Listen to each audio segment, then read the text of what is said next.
Oh, Parkdale, and good evening. We're back for our third book. You might remember book 1. I'm bored. I have a helper. Book 2. Unicorn Land. Yes. Did you choose this book, Katie? Yep. Yes, you did. And this is the third book. So, let's see what book we have today. Katie, what book? Today, we're reading Mr. Tickle. And what are the rules of this book, Katie? Because we do the book, unlike regular reading where you wind down the children, I tend to do the opposite of such. What are the rules of the book, Katie? Do not tickle someone who's reading a story. But every time I say Mr. Tickle, what happens? Daddy tickles me. You don't know why. Yes, you do. You like being tickled. All right. Mr. Tickle. Now, you won't be able to read the story here because I will have the story here. There you go. Mr. Tickle by Roger Hangreaves.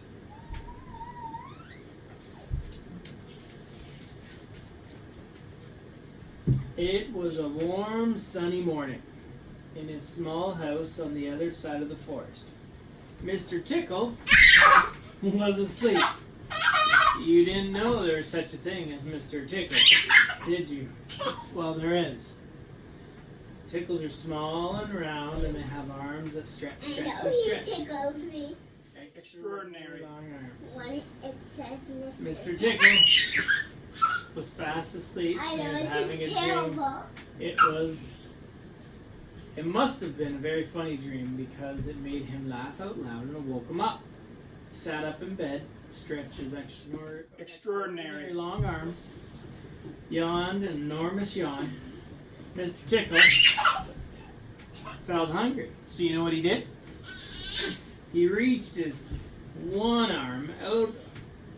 He reached out extraordinary long arms, opened the bedroom door, reached down the stairs, opened the kitchen door, reached in the kitchen cupboard, opened the cookie jar, took out a cookie, brought it back upstairs, in through the bedroom door, and back to his bed. As you can see, it was very useful indeed having arms as long as Mr. Tickle's. Mr. Tickle munched his cookie, he looked out of the window. Today it looks very much like a tickling day. Stop screaming. He thought to himself, you screamed. You didn't even tickle me So though. later that morning, after Mr. Tickle made his bed, cooked his breakfast, he set off through the forest. As he walked along, he kept his eyes very wide open, looking for something to tickle. Anyone to tickle. Eventually, Mr. Tickle came to a school. There was nobody around, so reaching his extraordinary long arms to a high window, Mr. Tickle pulled himself up, peeked through the open window where he could see a classroom. There were children sitting at the desks and the teacher writing on the blackboard. A blackboard, children, is like a whiteboard, but you use chalk instead of whiteboard markers. Just in case you didn't know. Mr. Tickle waited a minute and reached through the window. Mr. Tickle and his extra long arms went right up to the teacher, paused and tickled.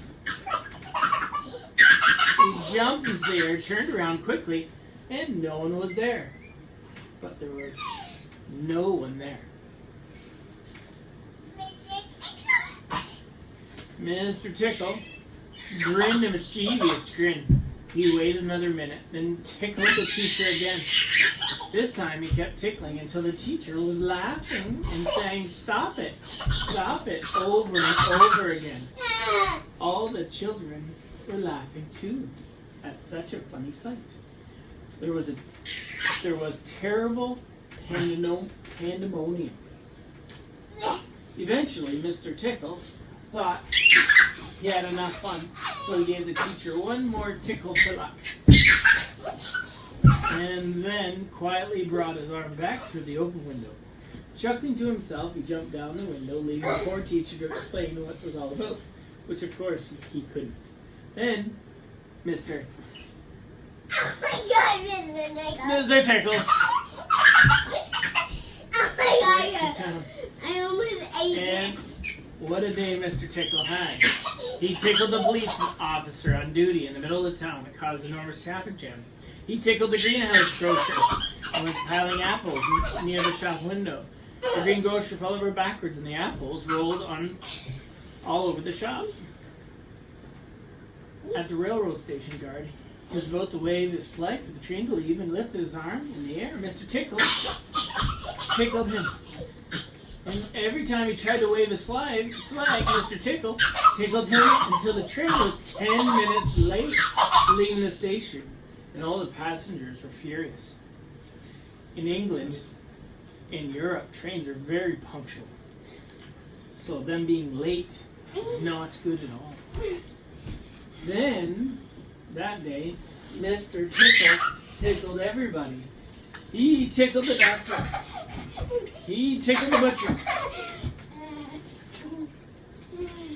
He even tickled old Mr. Stamp, the postman, who dropped his letters into the puddle. No! When Mr. Tickle went home, sitting in his armchair in his small house on the other side of the forest, he laughed and laughed every time he thought about all the people he had tickled. So if you are in any way ticklish, beware of Mr. Tickle and those extraordinary long arms of his. Just think, perhaps he's somewhere around at this very moment while you're reading this book.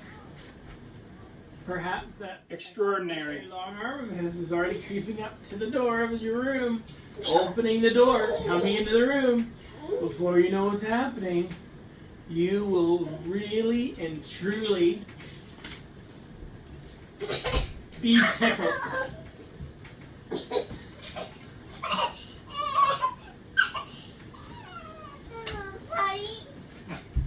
So a little different way to read a book. Instead of calming children down, winding them up, winding them up, winding them up. Winding them up, winding them up, winding them up, winding them up, winding them up. Hello again.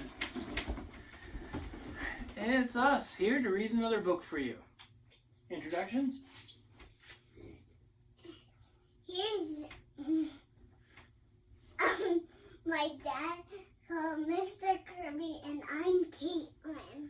And today, Caitlin wanted to read a special book. I need a new butt. So,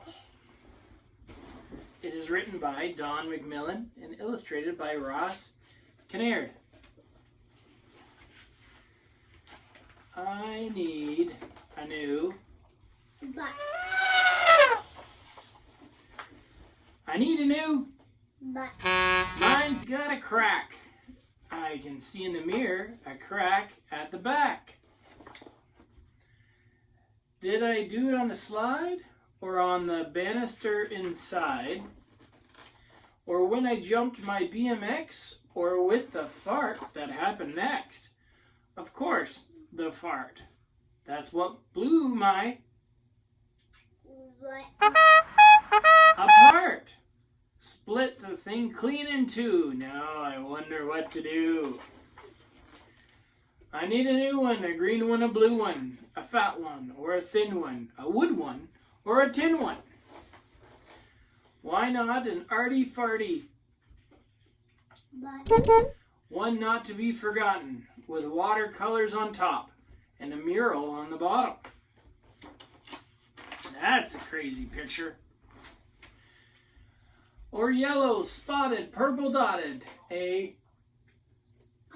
Butt. with color, a Butt. with flair, Butt.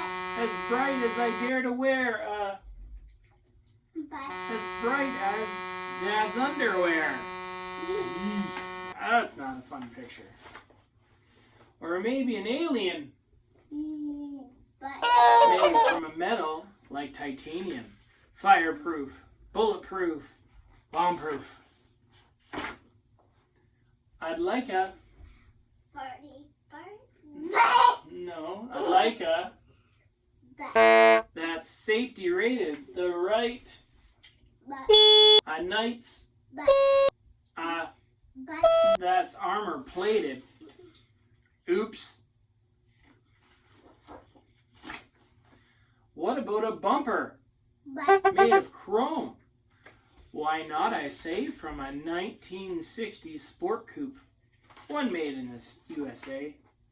With accessories to complement, like strips of silver smoothly bent. A set of lights from left to right for backing up around in the night. With a bumper, I won't be scared because bumper cracks can be repaired. But a bumper is huge. A bumper weighs a ton. I've changed my mind. I want a lighter one. Would you like a big bottom? Would you like a big bottom? No. No, neither would I. Apparently it's a thing. A rocket. All fire and thrust.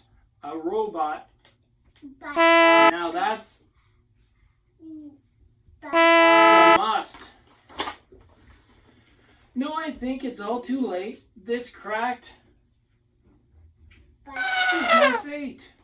I'm here on my own in this cracked zone. No one to care, no one to share. Wait, what's that I hear? It's outrageous. Are cracks contagious? Dad, your crack is showing. And Dad, there's no way of knowing just how far it's going. Did you enjoy that book, Katie? Yeah. Yeah. I hope you enjoyed it as well. And remember, be safe, sleep well. What's tomorrow, Katie? New day. Tomorrow's a new day. Good night, partner.